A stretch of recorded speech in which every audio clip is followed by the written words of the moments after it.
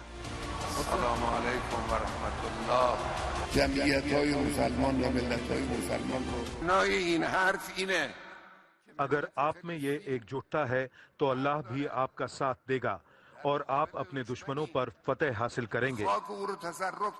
Israel के खिलाफ इस जंग में अरब के मुसलमान हमारा साथ दें। मैं अरब के मुसलमानों से कह रहा हूं कि हमारा साथ दें।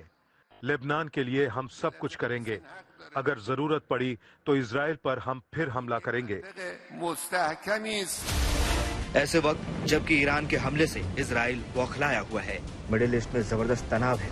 आशंका है कि किसी भी वक्त इजराइल पलटवार कर सकता है और उस जंग से होने वाली तबाही से बचने के लिए खुद ईरान में अफरा तफरी है। लेकिन हिजबुल्लाह चीफ के मारे जाने के बाद जब खमेनी सामने आए तो लफ्जों में तल्खी थी और इजराइल पर निशाना था। गाजा में हमास के बाद लेबनान में हिजबुल्लाह इजराइल के हमले झेल रहा है। दोनों संगठनों के तमाम बड़े कमांडर मारे जा चुके हैं, मगर खमेनी जब सामने आए तो इजराइल को चेतावनी देने से नहीं चुके।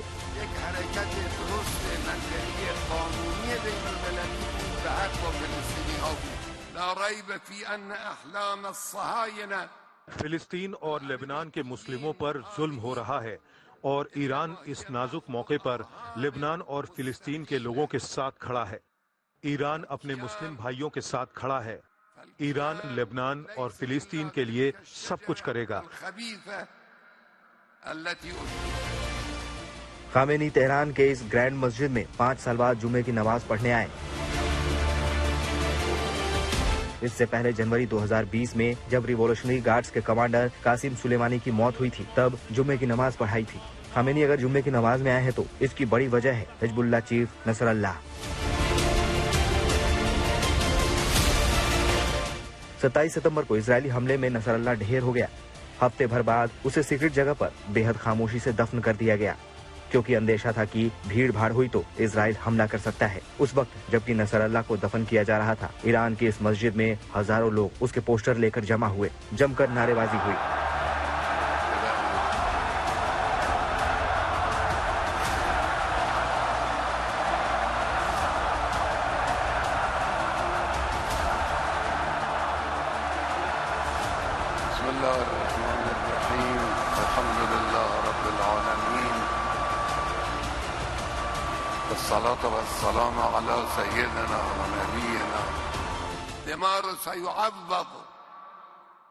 हसन नसरल्लाह का शरीर तो चला गया है, लेकिन उनका चरित्र, उनकी आत्मा, उनका तरीका और उनकी आवाज अभी भी हमारे बीच मौजूद है और रहेगी। हिजबुल्लाह को ताकत ईरान ने ही दी है। नसरल्लाह बेहद करीबी दोस्तों में शुमार था, इसलिए उसकी मौत से ईरान में गुस्सा लाजमी है। खामेनी जब भी तकरीर करते हैं तो बंदूक पकड़कर ही भाषण देते हैं, लेकिन इस वक्त खामेनी अगर राइफल के साथ इजराइल को धमकी दे रहे हैं तो मौजूदा माहौल में इसके मायने बड़े हैं। सवाल है कि क्या ईरान की मंशा इजराइल के खिलाफ पूरे मिडिल ईस्ट को खड़ा करने की है, या लेबनान में चल रही लड़ाई को ईरान 57 मुस्लिम देशों की लड़ाई बनाना चाहता है। दुनिया भर में इस्लाम के दुश्मन इस तलाश में लगे हैं कि मुस्लिम एक न हो, उन्हें कमजोर करके फायदा उठाया जा सके।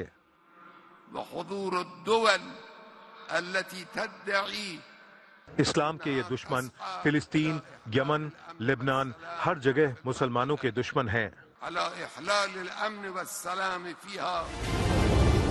ईरान इजराइल पर 200 मिसाइलें दागकर अपनी ताकत दिखा चुका है, आगे भी बड़े हमले की धमकी दे रहा है। ईरान की शह पर हिजबुल्लाह भी इजराइल पर हमलावर है। उसने पिछले 24 घंटों में करीब 250 मिसाइलें दागी हैं, यानी ईरान और उसके सहयोगी संगठन जवाब देने से पीछे नहीं हटेंगे और फिर तय है कि कोई एक हमला मिडिल ईस्ट में एक बड़े युद्ध की शुरुआत करेगा। ये वक्त कभी भी आ सकता है। बेरूत से अशरफ वानी के साथ bureau report, good news today.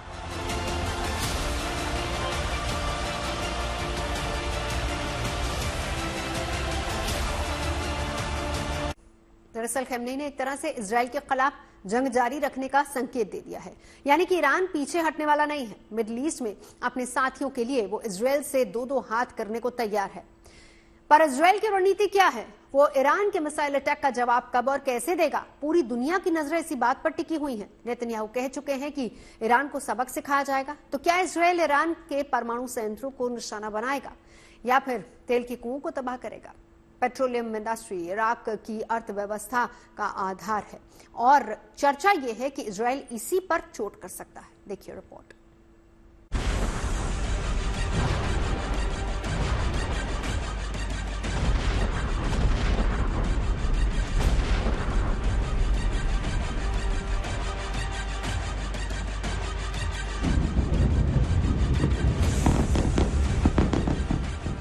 Israel पर मिसाइल दाग कर ईरान युद्ध का मोर्चा खोल चुका है। इंतजार है तो बस इंतकाम का।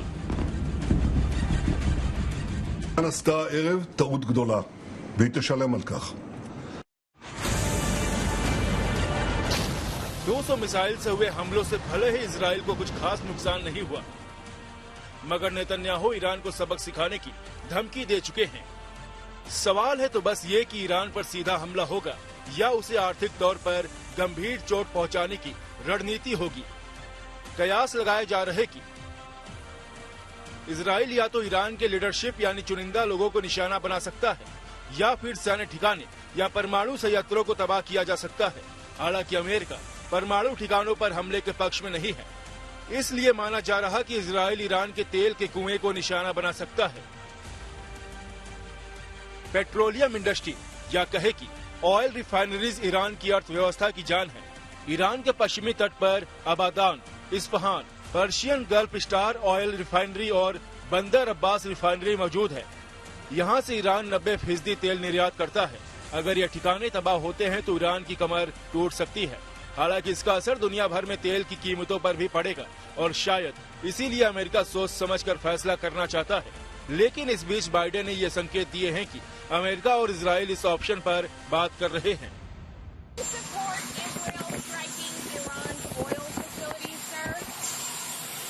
we're discussing that. I think that would be a little anyway.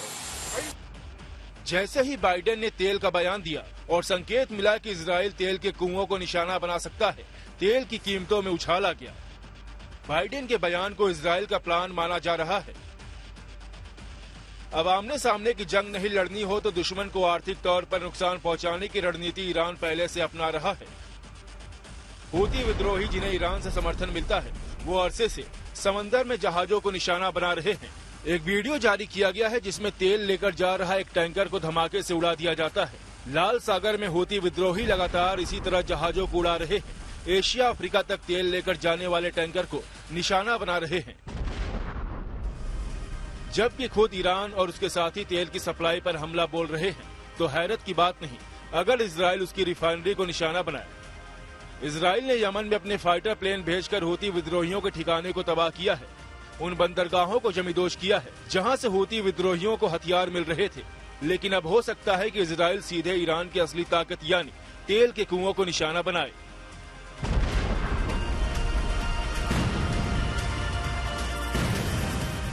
हालांकि हुंकार ईरान भी भर रहा है, किसी भी हमले का मजबूती से जवाब देने का दावा कर रहा है। खामनेई भी इजराइल के खिलाफ ताल ठोक गए, सीधे सीधे दोबारा हमले की धमकी दे गए। मगर क्या ईरान वाकई ऐसे जंग को न्योता देना चाहता है जिसमें उसे भारी नुकसान होने का अंदेशा है? क्या खामनेई को वाकई उम्मीद है कि पूरा मिडिल ईस्ट इजराइल और अमेरिका के खिलाफ उठ खड़ा होगा? माना यही जा रहा कि ईरान के नेता सिर्फ अपनी साख बचाए रखने के लिए बयान दे रहे और वास्तव में वो इजराइल के संभावित हमले से डरे हुए हैं। बेरूत से अशरफ वानी के साथ bureau report, good news today. Iran की धमकी और इजराइल की चेतावनी के बीच लेबनान में कोहराम मचा हुआ है। इजराइल लगातार बेरूत पर एयर स्ट्राइक कर रहा है। दक्षिणी लेबनान में उसकी सेना ऑपरेशन चला रही है। हिजबुल्लाह के ठिकानों को लगातार तबाह किया जा रहा है। यहां तक कि इजराइल ने नसरुल्लाह के उत्तराधिकारी हाशिम सैफुद्दीन को भी मार गिराने का दावा किया है। हालांकि जवाब देने में हिजबुल्लाह भी पीछे नहीं है। लेबनान की ओर से इजराइल पर मिसाइल दागी जा रही है। जानकारी मान रहे कि गाजा के उलट लेबनान की जंग इजराइल के लिए आसान नहीं होगी। देखिए इस रिपोर्ट में।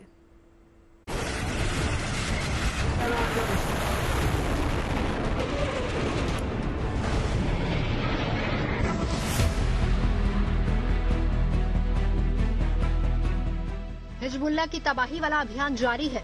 बैरूत और दक्षिणी लेबनान पर बारूद की बारिश हो रही है। गुरुवार की रात इजराइल ने करीब 200 ठिकानों पर बमबारी कर हिजबुल्लाह के इंटेलिजेंस हेडक्वार्टर से लेकर हथियारगाहों तक को तबाह कर दिया।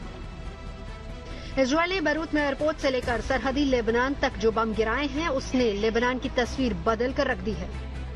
यहाँ सोमवार को इजरायली सेना ने घोषणा की थी कि वो दक्षिणी लेबनान में घुस चुका है, जिसका खंडन पहले तो हिजबुल्लाह ने किया, लेकिन मंगलवार को हिजबुल्लाह ने माना। जो ही इजरायली सेना ने जमीनी तौर दक्षिणी लेबनान में घुसने की कोशिश की तो उन पर घात लगाकर हिजबुल्लाह ने हमला किया, जिसमें इजराइल ने माना है कि अलग अलग जगहों पर उनके 9 सैनिक हिजबुल्लाह के हमलों में मारे गए हैं। इजरायली हमलों के बाद दक्षिणी लेबनान के टायर जिले में तबाही के निशान चारों तरफ नजर आ रहे हैं। ऊंची ऊंची इमारतें मलबे में तब्दील हो चुकी हैं। जगह जगह गाड़ियों की कब्रगाह दिखाई दे रही है। सड़कों पर 20 से 25 फीट गहरे गड्ढे एयर स्ट्राइक के दौरान दागे गए घातक मिसाइलों की विध्वंसक शक्ति का प्रदर्शन कर रहे हैं। लेकिन इजराइल के इन हमलों में हिजबुल्लाह को एक और बड़ी चोट का दावा किया जा रहा है। इजराइल का कहना है कि उसने हिजबुल्लाह के अगले चीफ यानी नसरुल्लाह के उत्तराधिकारी हाशिम सैफुद्दीन को ढेर कर दिया है। दावा ये भी किया जा रहा है कि हिजबुल्लाह के एक गोपनीय ठिकाने पर एरियल स्ट्राइक में सैफुद्दीन की मौत हो चुकी है। हालांकि हिजबुल्लाह इससे इनकार कर रहा है। सैफुद्दीन न केवल हिजबुल्लाह की टॉप लीडरशिप में शामिल था, बल्कि वो नसरुल्लाह का रिश्ते में भाई भी लगता था। ऐसे में हिजबुल्लाह की कमान संभालने की तैयारी कर रहा था। नसरुल्लाह जिंदा थे जब उनको मारा नहीं गया था, तब ही उन्होंने एक आखिरी वक्तव्य जो है उसमें ये कहा था कि जो इजराइल है उसने सभी रेड लाइन्स जिसको कहा जाता है वो पार की है, और उसी के बाद लग रहा था कि पेजर धमाकों से के बाद ही हिजबुल्लाह ने जो है रणनीति तैयार की थी कि अब इस युद्ध का जो है कहीं न कहीं किसी हद तक पहुंचना है, और ईरान भी वही समझ गया था। सैफुद्दीन हिजबुल्लाह की एग्जीक्यूटिव काउंसिल का प्रमुख होने के साथ ही हिजबुल्लाह के जिहादी यूनिट की कमान भी उसके हाथों में थी।